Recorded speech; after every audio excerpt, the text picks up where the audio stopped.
ദൈവമനുഷ്യന്റെ സ്നേഹഗീത അധ്യായം 234 വാല്യം 5.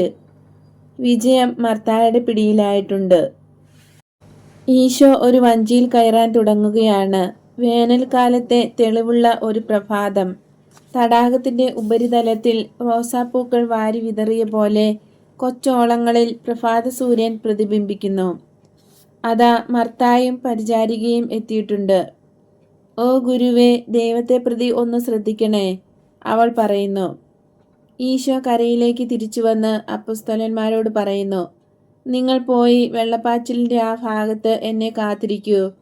അതേസമയം മഗേദാനിലേക്ക് പോകാനുള്ള ഒരുക്കങ്ങൾ ചെയ്തുകൊള്ളണം. ദേശഗ്രാമങ്ങളും വചനത്തിനായി കാത്തിരിക്കുകയാണ്. പൊയ്ക്കൊള്ളുക." വഞ്ചി നീങ്ങി കായലിൻ്റെ നടുവിലേക്ക് മാറുന്ന സമയം ഈശോ മർത്തായുടെ കൂടെ നടക്കുന്നു. മർസല്ല ബഹുമാനത്തോടെ അനുഗമിക്കുന്നുണ്ട്. അങ്ങനെ അവർ നടന്ന് ഗ്രാമത്തിൽ നിന്ന് അകലെയായി. പച്ചപിടിച്ച കുന്നുകളാണിപ്പോൾ. അവ തടാകത്തിൽ നിഴലിച്ചു കാണാം. വിജനമായ ഒരു സ്ഥലത്തെത്തിയപ്പോൾ പുഞ്ചിരിയോടെ ഈശോ ചോദിക്കുന്നു, "എന്നോട് എന്ത് പറയാനാണ് നീ ആഗ്രഹിക്കുന്നത്?" "ഓ ഗുരുവേ, മേരി ഇന്നലെ പാതിരാ കഴിഞ്ഞു സ്വല്പം കഴിഞ്ഞാണ് വീട്ടിലെത്തിയത്. ഉച്ചയ്ക്ക് ഞങ്ങൾ ഭക്ഷണം കഴിച്ചുകൊണ്ടിരുന്നപ്പോൾ അവൾ എന്നോട് പറഞ്ഞ കാര്യം അങ്ങയോട് പറയാൻ ഞാൻ മറന്നുപോയി. അവൾ പറയുകയാണ്, 'നിന്റെ ഒരു ഉടുപ്പും പുറങ്കുപ്പായവും എനിക്ക് തരുമോ എന്ന്. നിന്റെ ഉടുപ്പ് എനിക്ക് പാകത്തിന് ഇറക്കമില്ലാത്തതായിരിക്കും. എന്നാലും ഞാൻ ഇടക്കെട്ടില്ലാതെ അത് ധരിച്ചിട്ട് പുറങ്കുപ്പായം നല്ലതുപോലെ വലിച്ച് താഴ്ത്തിയിട്ടുകൊള്ളാം.' ഞാൻ മറുപടിയായി പറഞ്ഞു, 'എൻ്റെ പ്രിയ സഹോദരി, നിനക്കിഷ്ടമുള്ള ഉടുപ്പെടുത്തുകൊള്ളുക.' എൻ്റെ ചങ്കിടിക്കുന്നുണ്ടായിരുന്നു. കാരണം സ്വല്പം മുമ്പ് തോട്ടത്തിൽ വച്ച് മർസല്ലായോട് ഞാൻ പറഞ്ഞിരുന്നു, വേസ്പരയുടെ സമയത്ത് നമ്മൾ കഫർനാമിലെത്തണം. കാരണം ഗുരു ജനക്കൂട്ടത്തോട് സന്ധ്യാസമയത്ത് സംസാരിക്കുന്നുണ്ട്. അതുകൊണ്ട് മേരി ഞെട്ടി വിവരണയാകുന്നത് ഞാൻ കണ്ടിരുന്നു. അവൾ അസ്വസ്ഥയായി ഒറ്റയ്ക്ക് പരവേശം പിടിച്ച് അതിലെയെല്ലാം നടക്കുന്നുണ്ടായിരുന്നു. വേദന തിന്നുന്നത് പോലെയും തീരുമാനമെടുക്കേണ്ടത് എങ്ങനെയെന്ന് ഒരു നിശ്ചയവുമില്ലാതെ ചിന്താക്കുഴപ്പത്തിലായതുപോലെയും. ഉച്ചഭക്ഷണം കഴിഞ്ഞ് അവൾ എൻ്റെ മുറിയിൽ കയറി ഏറ്റവും ഇരുണ്ടതും വളരെ വിനയമുള്ളതുമായ ഒരു ഉടുപ്പെടുത്ത് അത് ധരിച്ചു നോക്കി. നേഴ്സിനോട് പറഞ്ഞ് താഴത്തെ പടി അഴിച്ചടിച്ചു. അവൾ തന്നെ അത് ചെയ്യാൻ ശ്രമിച്ചിട്ട് കഴിയുന്നില്ല. കരഞ്ഞുകൊണ്ട് അവൾ പറഞ്ഞു, "തുന്നലെല്ലാം ഞാൻ മറന്നു." അനന്തരം എൻ്റെ കഴുത്തിൽ കെട്ടിപ്പിടിച്ച് പറയുകയാണ്, "എനിക്ക് വേണ്ടി പ്രാർത്ഥിക്കൂ." സൂര്യാസ്തമനത്തോടെ അവൾ വെളിയിലേക്ക് പോയി. എത്രയധികം ഞാൻ പ്രാർത്ഥിച്ചു. ഇവിടേക്ക് വരുന്നതിൽ നിന്ന് അവളെ തടയുന്നതൊന്നും ഉണ്ടാകരുതേ എന്ന് എത്രയധികമായി ഞാൻ പ്രാർത്ഥിച്ചു.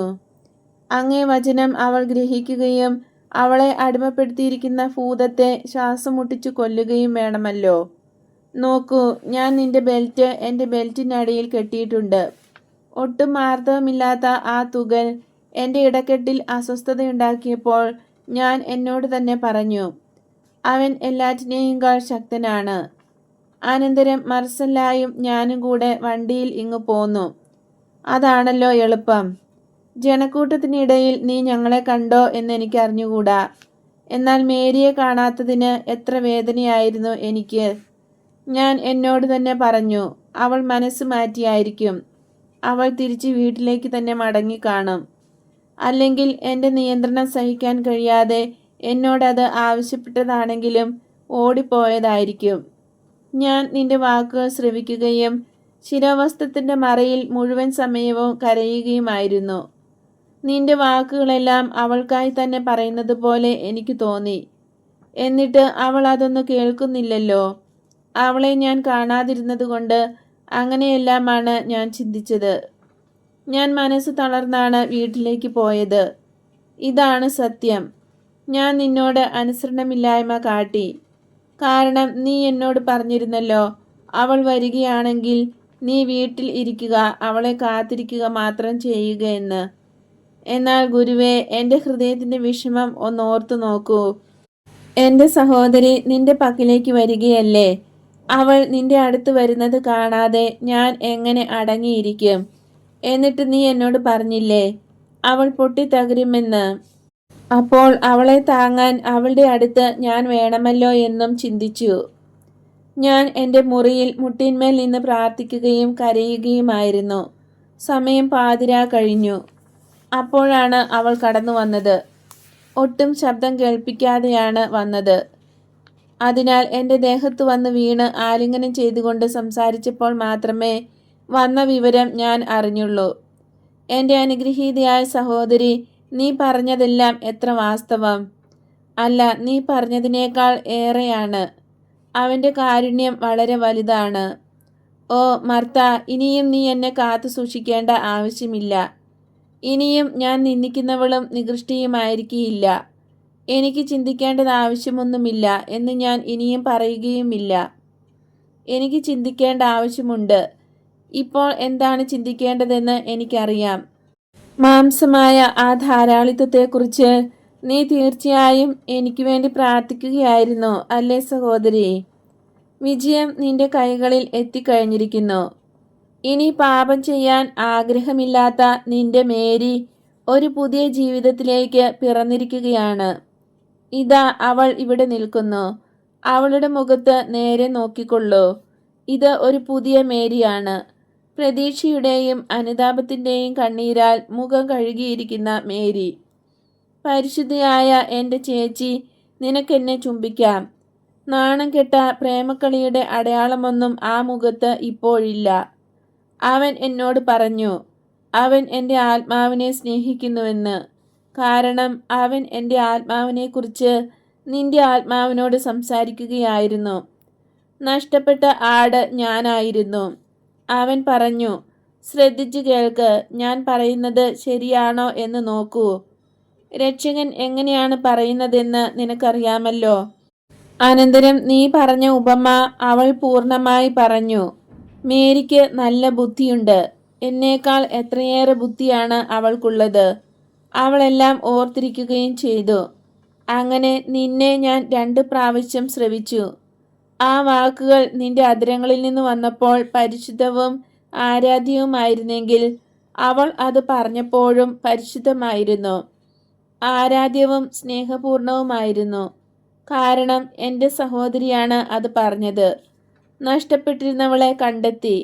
അവൾ കുടുംബമാകുന്ന ആലയിലേക്ക് തിരിച്ചു വന്നു. ഞങ്ങൾ നിലത്ത് ഒരു പായയിൽ ഇരിക്കുകയായിരുന്നു. പരസ്പരം കെട്ടിപ്പിടിച്ച് കുട്ടിക്കാലത്തേതുപോലെ അമ്മയുടെ മുറിയിൽ, അല്ലെങ്കിൽ അമ്മ മനോഹരങ്ങളായ തുണികൾ നെയ്തെടുക്കുന്ന തറിയുടെ സമീപേ. പാപത്താൽ അകറ്റപ്പെടാതെ അങ്ങനെ ആലിംഗനത്തിൽ കുറേ നേരം ഞങ്ങൾ ഇരുന്നു. അവളുടെ അരൂപിയിൽ അമ്മയും ഉള്ളതുപോലെ തോന്നി. ദുഃഖം കൂടാതെ ഞങ്ങൾ കരഞ്ഞു. വളരെ സമാധാനത്തോടെ കരഞ്ഞു. സന്തോഷത്തോടെ പരസ്പരം ചുംബിച്ചു. അനന്തരം വികാരങ്ങൾ കൊണ്ടും നാനാവിധത്തിലുള്ള അനുഭവങ്ങൾ കൊണ്ടും വളരെ ദൂരം നടന്നതുകൊണ്ടും ക്ഷീണിച്ചു തളർന്ന അവൾ എൻ്റെ കരങ്ങളിൽ ഉറക്കം പിടിച്ചു. നേഴ്സിൻ്റെ സഹായത്തോടെ അവളെ എൻ്റെ കിടക്കയിൽ ഞാൻ കിടത്തി. എന്നിട്ട് അവളെ വിട്ട് ഞാൻ ഇങ്ങോട്ട് പോന്നു. വളരെ സന്തോഷഭരിതയായിരിക്കുന്ന മർത്ത ഈശോയുടെ കരങ്ങൾ ചുംബിക്കുന്നു. മേരി പറഞ്ഞത് തന്നെ ഞാനും പറയുന്നു. വിജയം നിന്റെ പിടിയിൽ എത്തിക്കഴിഞ്ഞിരിക്കുന്നു. സന്തോഷവതിയായി പോയിക്കൊള്ളൂ. സമാധാനത്തിൽ പോകുക. വീണ്ടും ജനിച്ച നിന്റെ സഹോദരിയോടുള്ള വർത്തനം കാരുണ്യവും വിവേകവും ഉള്ളതായിരിക്കട്ടെ. മർത്ത, ദൈവം നിന്നെ അനുഗ്രഹിക്കട്ടെ. ലാസറിനെയും വിവരം അറിയിക്കണം. അവൻ വിഷമിച്ചിരിക്കുകയാണല്ലോ. ഉവ്വ് ഗുരുവേ, ഇനി മേരി എന്നാണ് നിന്റെ ശിഷ്യകളായ ഞങ്ങളുടെ കൂട്ടത്തിൽ ചേരുന്നത്? ഈശോ പുഞ്ചിരി തൂകിക്കൊണ്ട് പറയുന്നു. സൃഷ്ടാവ് ഈ പ്രപഞ്ചത്തെ 6 ദിവസം കൊണ്ട് സൃഷ്ടിച്ചു. 7-ാം ദിവസം അവൻ വിശ്രമിച്ചു. എനിക്ക് കാര്യം മനസ്സിലായി. ഞാൻ ക്ഷമയോടെ കാത്തിരിക്കണം. അതെ, ക്ഷമ വേണം. ദീർഘശ്വാസം ഉതിർക്കുകയും മറ്റും വേണ്ട. ക്ഷമയും ഒരു പുണ്യമാണ്. സ്ത്രീകളെ, നിങ്ങൾക്ക് സമാധാനം. നമുക്ക് താമസിയാതെ കാണാം. ഈശോ അവരെ വിട്ട് വഞ്ചി കാത്തു കിടക്കുന്ന സ്ഥലത്തേക്ക് പോയി. ഈശോ പറയുന്നു, സൈമണിൻ്റെ വീട്ടിലെ അത്താഴത്തിൻ്റെ വിവരം ഇവിടെ ചേർക്കൂ. അത് നീ ദർശിച്ചത് 1944 ജനുവരി 21-ാം തീയതിയായിരുന്നു. ദർശനം അവസാനിച്ചു.